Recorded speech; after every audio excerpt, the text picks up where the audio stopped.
The Benjamin Dixon Show is only possible with listener support. Go to www.thebenjamindixonshow.com to register for our blog and join the Progressive Army. Welcome to the 600th episode of The Benjamin Dixon Show. We have been doing this for quite some time now. I'm not even sure what year we're in, possibly year 3. I lost track. I'm sure I can go back and get dates and get the precise day and time that we started. But wow, 600 episodes. So anyway, let's just jump into it. Or before I jump into it, I want to thank the guest host from last week, Black Intellect on Twitter, and Professor Matt Sinkowitz for filling in for me 2 days. I have been away working on something that you will find out about very soon. All I'll say is just hang in there, and I will be hit or miss over the next few weeks as I continue to work on a new platform. I can tell you it's a new media company. I can tell you that it's going to be big. That's all I can tell you. But hang in there. 600 episodes, people. Wow. You should become a patron.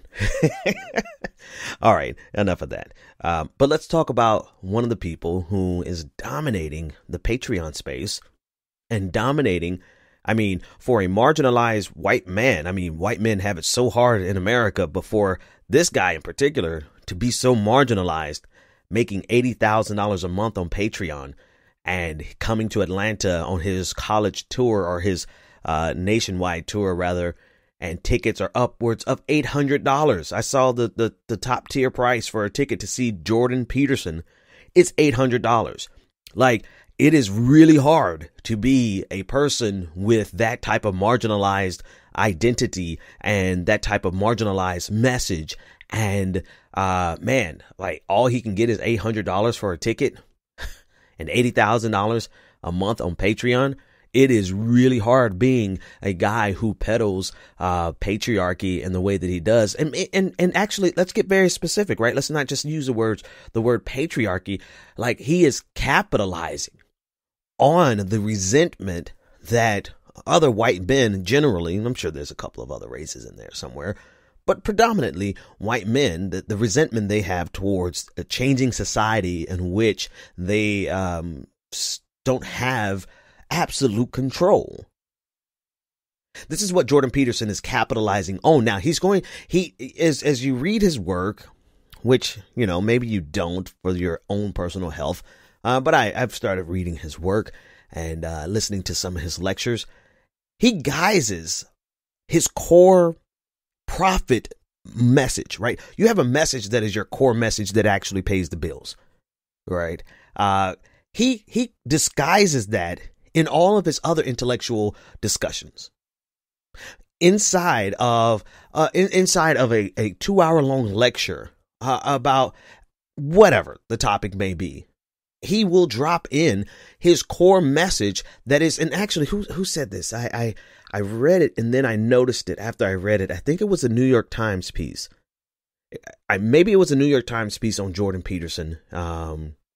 Maybe not. I'm not sure, but it wasn't my original idea. But once I read that and I started listening to him, I'm like, he will give a relatively decent lecture for 2 hours on some benign topic.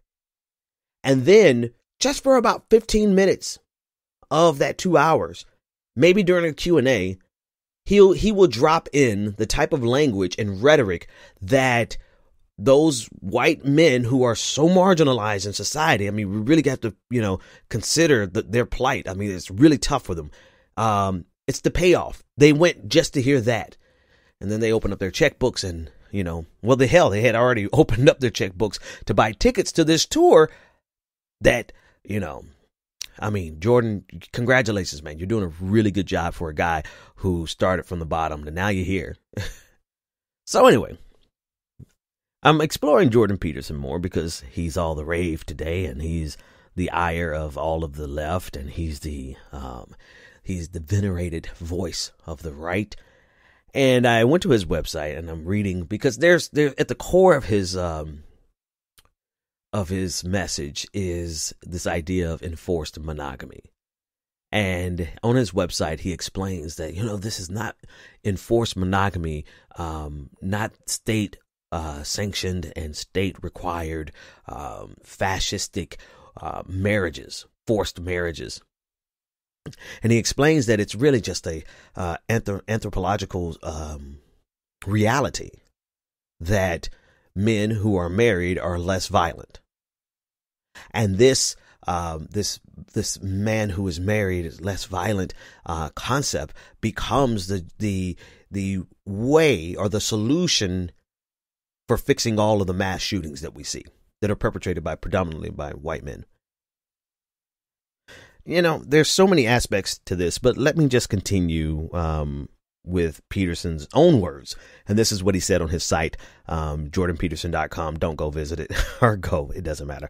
He said, quote, "It has been a truism amongst anthropologists and biologically oriented psychologists for decades that all human societies face two primary tasks: regulation of female reproduction, parenthetically, he says, so that the babies don't die, you see, and male aggression, so that everyone doesn't die. The social enforcement of monogamy happens to be an effective means to addressing both issues, as most societies have come to realize, parenthetically, pair bonded marriages constituting, as they do, a human universal, blah, blah, blah, blah, blah. Okay. Then he gives an example of a book. Here's his grand conclusion. And he wants to explain it away. So he says, quote, "So let's summarize. Men get frustrated when they are not competitive in the sexual marketplace. Note that the fact that they do get frustrated does not mean that they should get frustrated. Pointing out the existence of something is not the same as justifying its existence." Okay. Then he says, "Frustrated men tend to become dangerous, particularly if they are young. The dangerousness of frustrated young men, even if that frustration stems from their own incompetence, has to be regulated socially. The manifold social convention tilting most societies towards monogamy constitute such regulation." And so, he's saying, enforced monogamy is a solution to the regulation of women's bodies and reproductive functions and the violence of men. And he's trying to make it clear that he's not saying that the government should force it, but this should be a social cultural phenomenon, that socially and culturally we should indoctrinate the idea of monogamy and marriage in our society, and that by doing that, we won't have to have some type of fascistic enforcement from the government, but it becomes culturally acceptable or culturally promoted. To have a society and a culture that promotes monogamy and marriage as a means of addressing the violence of men.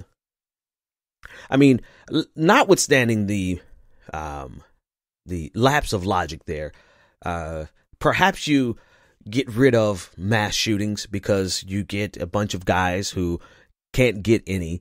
Now they're getting some, and now they're happy. And so they don't want to kill everyone. But then what about the violence that men commit when they are sexually engaged or married? The violence against women. We're not concerned about that. I mean, of course, the answer to this is, instead of changing society, well, actually, first of all, we just spent the entire weekend, or at least most of the world, spent the entire weekend celebrating the marriage of the ginger and Meghan Markle. I can't even think of that prince's name, whatever his name is. Now, I don't personally care about it, but the entire world celebrated this marriage. I mean, every single woman who didn't get married by the time they were 21 is asked on a regular basis, when are you going to get married? When are you going to have children? I mean, we have an entire marriage industry that is worth billions upon billions of dollars. So culturally, it is embedded in our society for people to get married and to be monogamous. We're not living in a society where, I mean, it's literally illegal for you to be married to more than one person. And I know they're not talking specifically just about marriage. They're talking about before you get married. And so that you could create a society where where women aren't looking for the sexiest man. And that because of the balance of power or because of the numbers, the sexiest man gets to have as many women as he wants. That I know that's specifically what they're addressing, but they're using the language of enforced monogamy and enforced marriages as a social cultural norm to change society to look towards monogamy in a more favorable fashion and to look towards marriage in a more favorable fashion. But that's literally what our society is. Our society literally celebrates marriages all day, every day. The concept of monogamy is ingrained and just drilled in our heads. The only people who are like overwhelmingly, opposed or run counter to the cultural norms of monogamy are men. I mean, the very people that are trying to solve a problem for, we are the problem. I mean, don't get me wrong. Of course, I know women are just as sexually motivated as men, however, we 100% still live in a society where it's taboo for a woman to have multiple partners and where it's completely acceptable for men to have multiple partners. So who are we trying to enforce this concept of monogamy on? It seems as though Peterson and the like think that women are the issue in this calculus. I'm sorry, it doesn't seem as though. It's absolutely the case that they feel that the women are the problem in this calculus. When in reality, the men, we are the problem. If you take the framework, if you take Peterson's framework seriously, it's laying the burden on women for a problem that men sustain, create, and exacerbate. Literally. That's it. I mean, if you take his argument at face value, which you probably shouldn't, but I will. If you take it at face value, then it's still extremely illogical because it is presenting a solution for a problem that isn't really the problem. Right? Your solution for the problem is to create a enforced monogamy, a social cultural phenomenon of enforced monogamy. When we live in that society right now for women, we don't live in that society for men. But the problem is being presented as an issue with women versus an issue with men. So if that society is to come about and that's your real solution, then the problem is the answer rather is to address the men. Now, here's the subtle nefariousness and the fascistic nature of this is that he's saying this language. He's knowing full well, he probably already came to the same conclusion that I just gave you. Jordan Peterson is not a dumb man. He's a very disingenuous and dangerous man because he understands that he's creating or forwarding a solution for a problem that creates women or that presents women as to be the problem, when in reality, by the very definition of the problem he's outlining, the problem is men.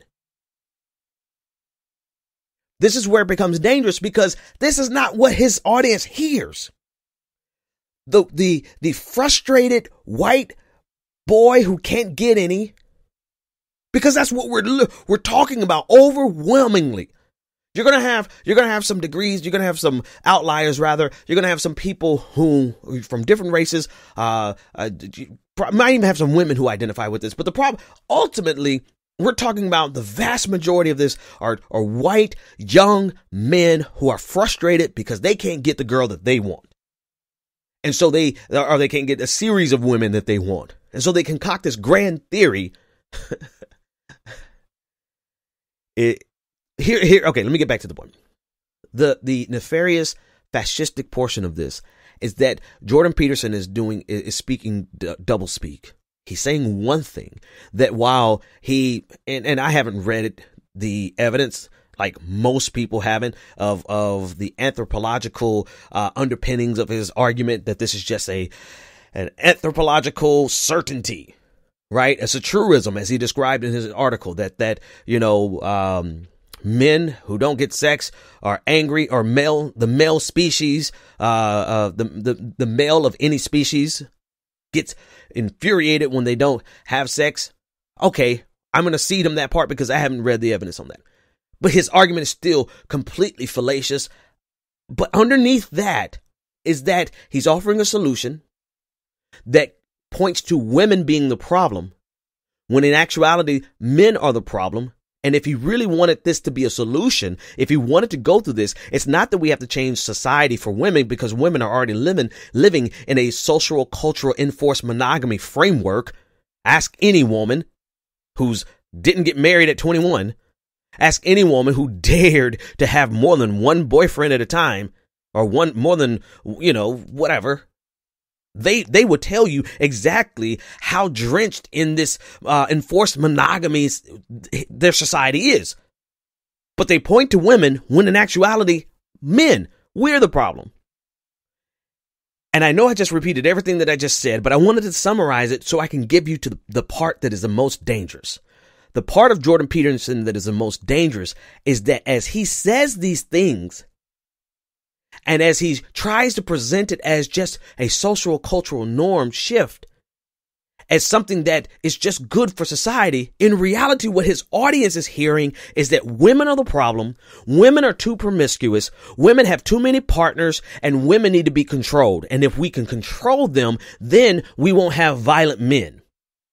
That's what his audience that is paying $800 to go see him speak in Atlanta, or the people who are contributing to his $80,000 a month Patreon, that's what they're hearing. And so he has this ability. Jordan Peterson is is dangerous in the sense that he's not really as smart as he thinks he is. But he most certainly is smart enough to fool his audience that's paying all of his bills and buying all of his luxurious items, and probably paying for the sex workers that he employs, because he probably himself suffers from a spell of incel. How do we make incel sound like a disease? I'm sorry. Okay. But the problem is that he's saying one thing, and in his mind, he could probably justify it, saying that it's just an anthropological truism. But as he says it, his audience is hearing one thing and one thing only. Those women are whores, and they need to be reeled in, and we need to get enforced monogamy, make them redistribute sex so that we don't kill people.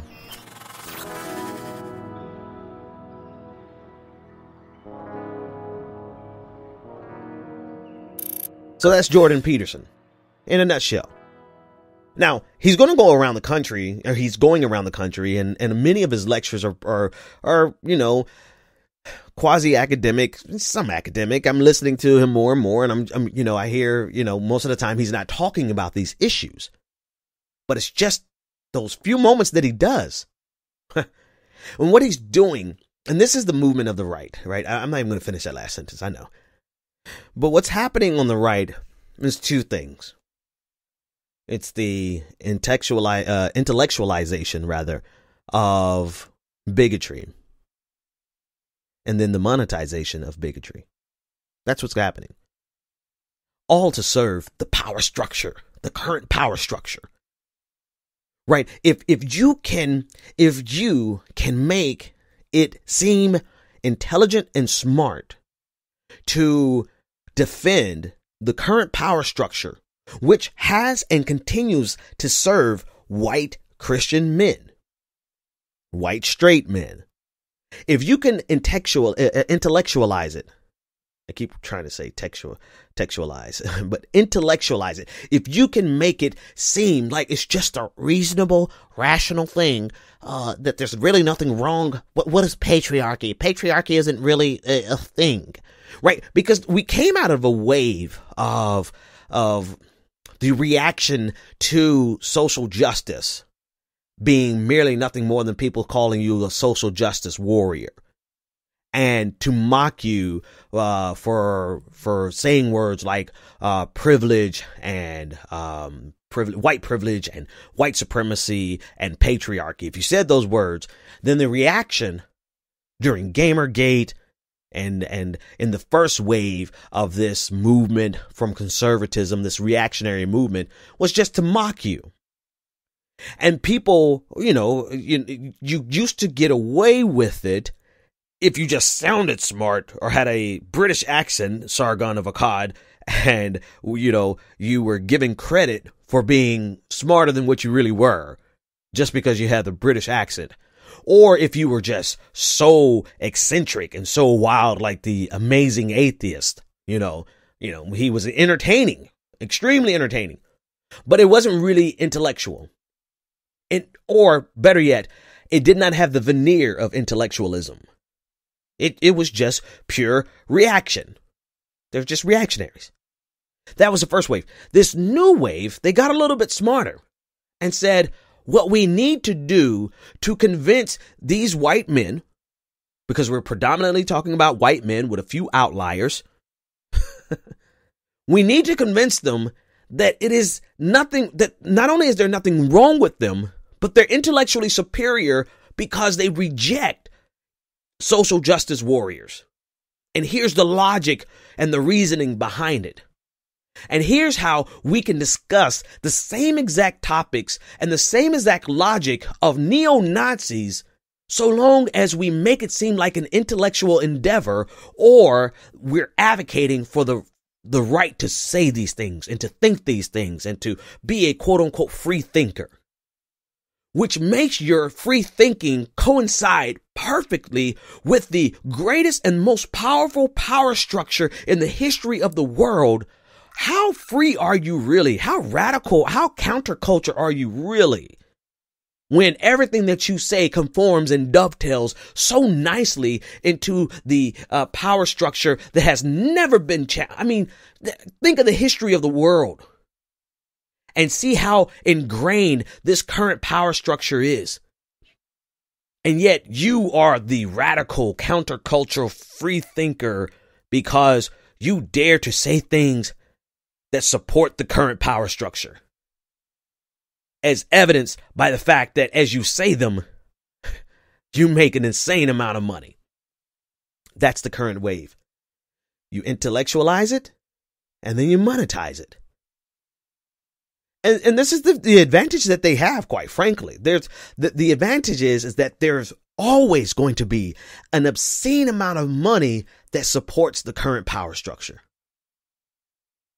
Period. I mean, look at not only how many platforms they have, look at the quality in terms of not what they're saying, but in terms of how it's delivered. Look at the camera quality. Look at the sets. I mean, they're backed by a tremendous amount of money. It's been a long time since I did a podcast, so my words aren't coming out as fluidly as I would like. But look at all the money that's behind them. The lights, the makeup artists, the tours, the entire infrastructure. It's like a turnkey operation. If you can find a way to make what is perceived in society as bigotry by most reasonable people, if you can find a way to make it seem as though, no, it's not actually bigoted, it's free thinking, then the way is paved for you. There's literally nothing revolutionary, radical, or countercultural about a single thing that a Jordan Peterson, Sam Harris, Ben Shapiro, Dave Rubin, there's nothing about what they say that is anything but complicit to the same power structure that has been keeping and fighting like the death pangs of white supremacy. They are fighting like hell to maintain this power structure. And I'm not going to play the clip because you've heard me play it in, I don't know, at least out of 600 episodes, I've played it at least 75 times of Bill O'Reilly and Senator at the time, well, he's still Senator, John McCain, who at the time was a presidential candidate on Fox News with Bill O'Reilly, and Bill O'Reilly says to him and says, what the people on the left want to do is to tear down the white male Christian power structure in the United States. And then on his radio show, either the next day or the day before, he said America is run by white Christian men. That is the power structure. And if, okay, well, Ben Shapiro's he's not a Christian. Okay, the Judeo-Christian, come on, Western society, quote unquote Western society. Let's not be pedantic unnecessarily.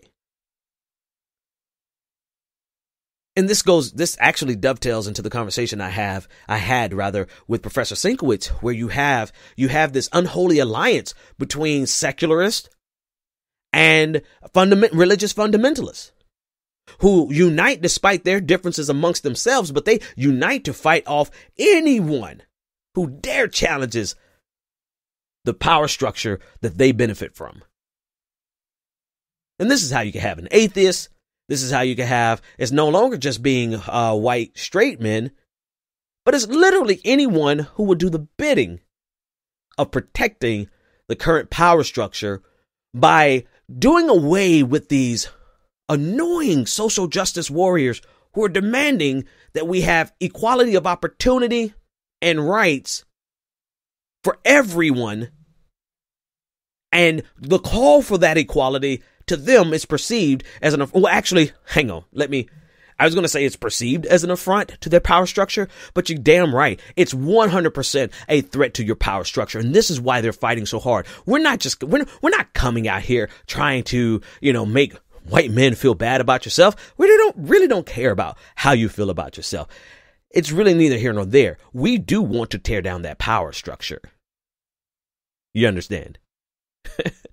We are coming after that. And there's quite literally nothing that you can do in the long run. You can delay, but to use a church cliche, you can't deny it.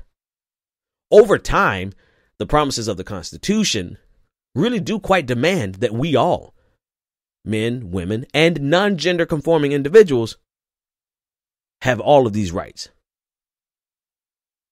Muslim, non-atheist, non-Christian, whatever.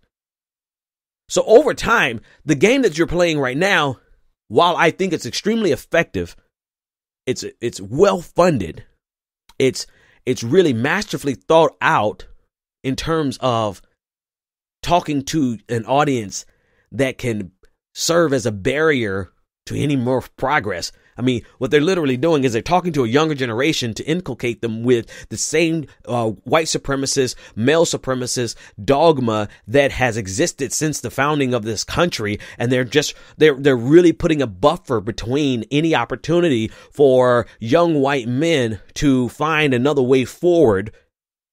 Right. So it's really a brilliant tactic in the sense that they're making these young white men feel good about their bigotry. What they're doing, they're pulling them out of this society of weaponized depression and weaponized a self-loathing that is weaponized. I think Michael Brooks said it on the show. He was on with me a couple weeks ago. And he said, like, they take this negative self-identity and they weaponize it. But what this second wave, that was the amazing atheist wave of reactionary politics towards a reaction to identity politics and social justice warriors. That was the Sargon of Akkad wave. Like, they're old, they're out. The new wave is no, there's nothing wrong with you. Something's wrong with society. And what's wrong with society is that women just have too many partners. And we need to enforce monogamy. Right? They create an intellectual veneer and place that on top of the bigotry. And that creates the greatest form of escapism for people who quite literally need to look in the mirror and reevaluate themselves. The hardest thing to do for anybody, any ideology, any religion, race, any human being, the hardest thing to do is to look in the mirror and to reevaluate yourself, to look at your shortcomings and say, you know what? I suck. But I want to be better. And I don't want to suck that much going forward. You know what's easy to do? look in the mirror and be like, I suck. And you know what? I don't care. That was the first wave of reaction to social justice warriors, right? The second wave is saying, no. They look in the mirror and say, oh, no, I don't suck. There's nothing wrong with me. What's wrong is society. It's society that's telling me that we can't talk about the real scientific differences between the genders, the biological differences between the genders that's at the core of the pay gap, that's at the core of why women aren't in STEM. And we can't talk about, the barbarity of black people and the differences in the IQs of the races, Charles Murray. And so you have a brilliant method of keeping an entire generation of young, white, angry men from looking in the mirror and having a moment of self-reflection. And instead of being the type that just weaponizes their shortcomings, they are now the type that look at their shortcomings and say, wait a minute, oh, no, I thought there was something wrong with me, but there's really nothing wrong with me. And the way they're doing that is by flooding the internet, YouTube, Facebook, Twitter with thousands of hours. Tens of thousands of hours of content that literally tells them there's nothing wrong with you. What's really wrong is that, Muslim culture is not compatible with growth and with societal growth. It's an affront to Western society. Just for another example, right? So the strategy is actually brilliant, but the individuals who are carrying it out aren't. And the reason they aren't is because they're having to make very illogical arguments in order to promote this new wave. And so it leaves them open and very susceptible to what they claim to be the purveyors of, which is reason and logic. And whereas I get extremely frustrated because I'm like, I don't really have time to argue with these people about our right to exist, or I don't have time to argue with people over bigotry that is as old as our country. Whereas I generally don't have time for that or the desire to do that, it makes for great clicks, right? It makes for great entertainment. And because they are so susceptible to their fallacious arguments, it's actually fun. They're not as smart as they think. But I do think that the strategy is extremely brilliant. And because of the strategy, we're going to have an entire generation of young white men who are just as indoctrinated with white supremacist, male supremacist ideologies as the founding fathers. From that perspective, it is brilliant. But on an argument by argument basis, it's extremely fatuous. All right, folks, that's all the time I have for you today. Episode 600. It's in the bag. It's in the books. Coming up soon. Some new things that are exciting. Stay tuned in. Become a patron. You want to become a patron now so that you can say that I was a part of this before it became that. I was a part of this when it was just Benjamin Dixon. www.patreon.com/the BPD show. Hey, I'm out here pimping just like Jordan Peterson, right? Hey, whatever. All right, folks, have a great day. I will see you some other time this week. I can't promise tomorrow, but I will see you again this week. Take care. The Benjamin Dixon Show is only possible with listener support.